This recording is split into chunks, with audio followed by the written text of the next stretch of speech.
আসসালামু আলাইকুম এভরিওয়ান, কেমন আছেন সবাই? আশা করছি সবাই ভালো আছেন।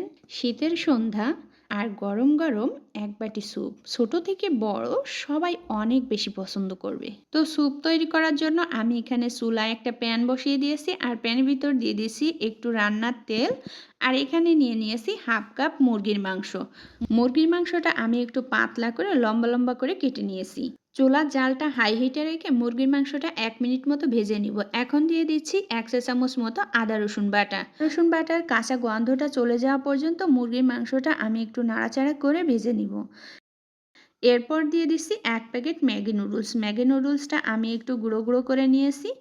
আর মুরগির মাংসের সঙ্গে ম্যাগি নুডলসটাও 1 মিনিট মতো ভেজে নিচ্ছি। এখন দিয়ে দিচ্ছি পানি। এখানে আমি 4 কাপ পানি দিয়েছি। এখানে আমি 3 কাপ স্যুপ তৈরি করছি। আর সাথে 1 কাপ পানি বাড়তি দিয়েছি, কারণ রান্না করতে করতে 1 কাপ পানি আমার লেগে যাবে। এখন সব কিছু একটু নাড়াচাড়া করে মিশিয়ে নিয়ে এর ভিতরে আমি কিছু উপকরণ অ্যাড করছি।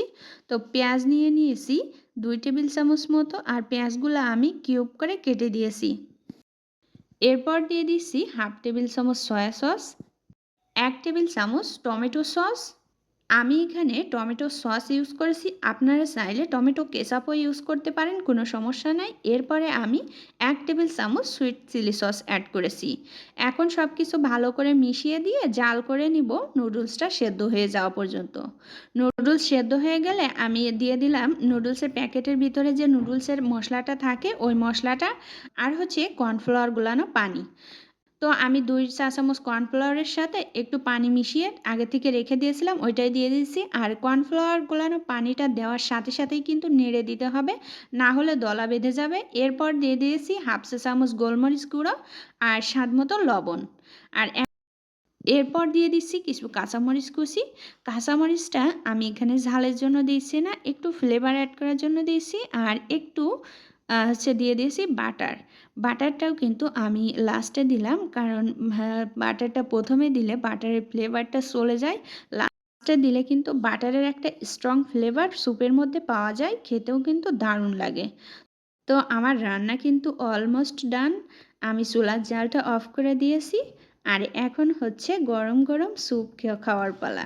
স্যুপ কিন্তু ঠান্ডা হয়ে গেলে ভালো লাগে না, যত গরম গরম খাবেন ততই মজা লাগবে। আজকের স্যুপে কিন্তু আমি কোনো সবজি অ্যাড করিনি, তবে আপনারা চাইলে সবজি অ্যাড করে নিতে পারেন। আর এই স্যুপটা খেতে কিন্তু অনেক বেশি মজা হয়। আমি বাসায় প্রায় মাঝে মধ্যে তৈরি করি। সাথে একটু সেদ্ধ ডিম অ্যাড করলে কিন্তু মন্দ হয় না। তো আজকের ভিডিওটা ভালো লাগলে একটা লাইক দিয়ে কমেন্টে আপনার মতামত জানাবেন। আর সবাই ভালো থাকবেন, সুস্থ থাকবেন। আল্লাহ হাফেজ।